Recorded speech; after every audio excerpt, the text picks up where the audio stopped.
مولانا جلال الدین رومی نے ایک مثال دی ہے. حضرت مولا روم رحمت اللہ تعالیٰ علیہ فرماتے ہیں کہ ایک بچہ امیر باپ کا بیٹا تھا تو خراب ہو گیا. وہ غرض لڑکوں کے ساتھ پھرنے لگا، باپ کی دولت ساری ضائع کرنے لگا. والد اس کو سمجھاتا لیکن اس کی سمجھ میں بات نہ آتی.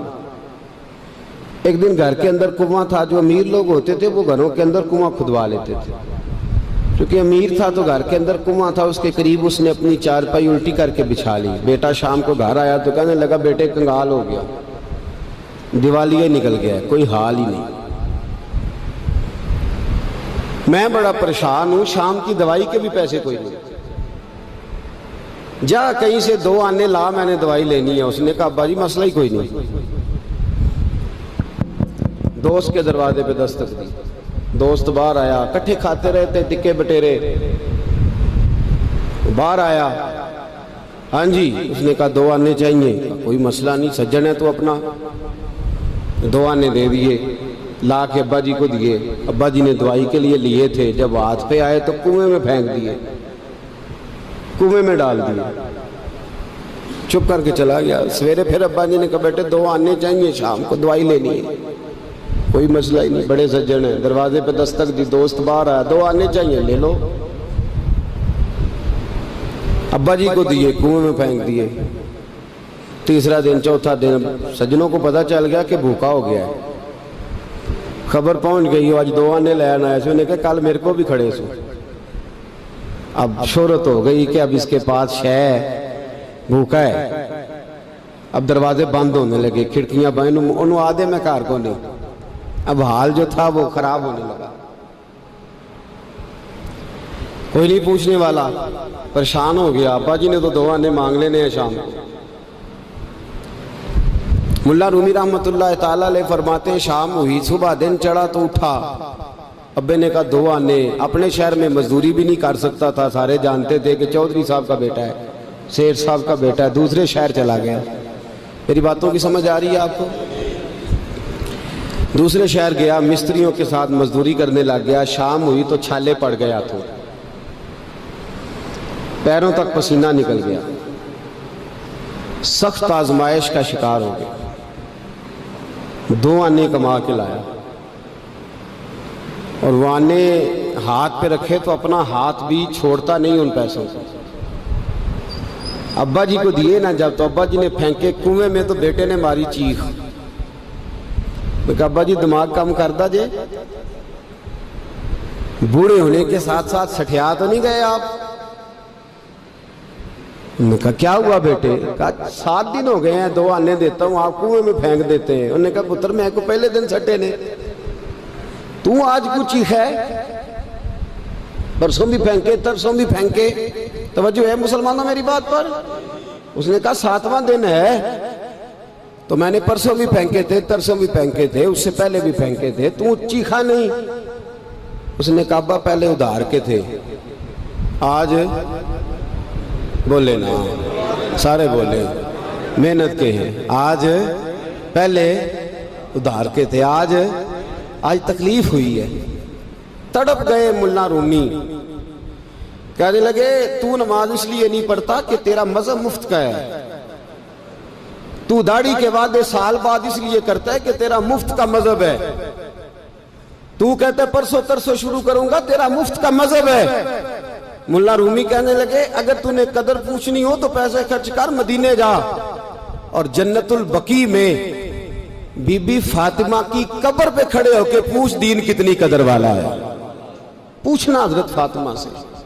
اور پھر سیدہ فاطمہ تجھے بتائیں گی کہ میں 5 سال کی تھی جب سے مصطفیٰ کے وجود سے اوجڑیاں اتار رہی ہیں، اور اس دن سے لے کر اپنے حسن حسین تک میں نے کوئی شے نہیں بچائی.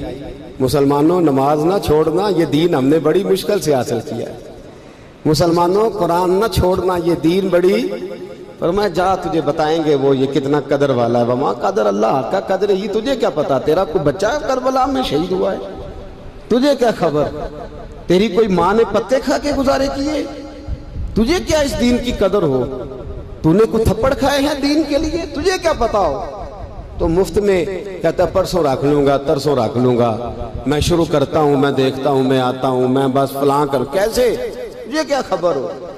دین نبی دا او کی جانن دنیا دار کمینے، دین نبی دا جانن والے سو گئے وچ مدینے. کیسے قدر کا پتہ چلے؟ پوچھنا حضرت بلال سے کتنا مہنگا ہے یہ. حضرت عمار بن یاسر کی قبر پہ کھڑے ہو ملک شام میں جا کے، وہ تجھے بتائیں گے دین بڑا مہنگا ہے، بڑی مشکل سے لیا ہے، بڑی مار کھائی ہے. میری ماں سمیہ کے پیشاب والی جگہ نیزہ مار کے ابو جال نے قتل کر دیا تھا. کہ پوچھ تجھے پتا چلے یہ کتنا مہنگا ہے. تجھے کیا خبر ہو اس کی قدر کیا ہے؟ اور پھر بھی تجھے سمجھ نہ آئے، پھر بھی تجھے خیال نہ آئے. تو مولا رومی کہتے ہیں کبھی سیدہ ختیجۃ الکبریٰ سے پوچھنا، نبی پاک تجھے اپنا درد نہیں بتائیں گے، ختیجۃ الکبریٰ بتائیں گے کہ ساری رات رسول رحمت جا کے کہتے تھے یا اللہ میری جھولی پھیل گئی ہے، میری قوم کو ہدایت کا نور دے دے. رات روتے گزر جاتی تھی، دن پتھر کھاتے گزر جاتا تھا. مفت کا دین آیا، کر لیتے ہیں، سوچ لیتے ہیں، سمجھ لیتے ہیں. دماغ انگریزی، ذہن انگریزی، لباس انگریزی، چہرہ انگریزی، اٹھنا بیٹھنا انگریزی، طرز حیات انگریزی. یہ مسلمان ہیں جنہیں دیکھ کے شرمائے یہود. سویرے موٹر سائیکل پہ بٹھا کے جاتے ہیں سکول چھوڑنے بیٹے کو، اور ادھار پیسے لے کے فیس جمع کراتے ہیں. لیکن قاری صاحب کے پاس بچے کا مخارج ٹھیک ہوئے ہیں کہ نہیں اس کی کوئی فکر نہیں کسی کو. قرآن شریف ہے، قاری صاحب پڑھانے آئے ہیں سائیکل پہ، بیچارے 1000 روپیہ لینا ہے انہوں نے، وہ باہر کھڑے ہیں دروازے پہ، اور نواب صاحب کے بچے اندر بیٹھے. وہ کہتے ہیں اوہ قاری صاحب تو ہم دسنا یاد نہیں رہا، بچے نے پرسوں نے نان کے ٹر گئے نالے تسی تے قاری ہو، ایڈے قاری ہو چھوٹے جے مسجد دے مولوی ملوانے، پھر آ جائے پھر کیڑی گل ہے. ہاں وہ ایم ایس سی والا ٹیچر ہوتا تو اس کو پہلے کال جاتی یا آج آپ نے نہیں آنا. آپ فما قدر اللہ حق قدر ہی. مسئلے پوچھتے ہیں لوگ، مسئلے کہتے ہیں جناب دعائے قنوت نہ آئے تو وطروں میں کیا پڑھنا ہے؟ میں نے کہا جنازہ پڑھ لو اس قوم کا جس کو 48 سال کی عمر میں بھی دعائے قنوت یاد نہیں ہوئی. ابھی بھی منت کے ساتھ تمہیں کہا جائے کہ دعائے قنوت یاد کر لو. ابھی بھی جس کے گھر میں کار آتی ہے وہ چلانی سیکھ دیتا ہے یا پڑوسی کو دے دیتا ہے؟ بولے نہیں ادگوانڈیاں نو دیندا ہے، مینوں نہیں چلانی ہوندی تسی رکھ لو. عجیب تماشا ہے. نماز کی باری آتی ہے تو کہتا ہے کوئی نہیں قاری صاحب جو پڑھیں گے میں پیچھے پیچھے ٹھیک ہوں، مجھے کوئی ضرورت ہی نہیں یاد کرنے کی.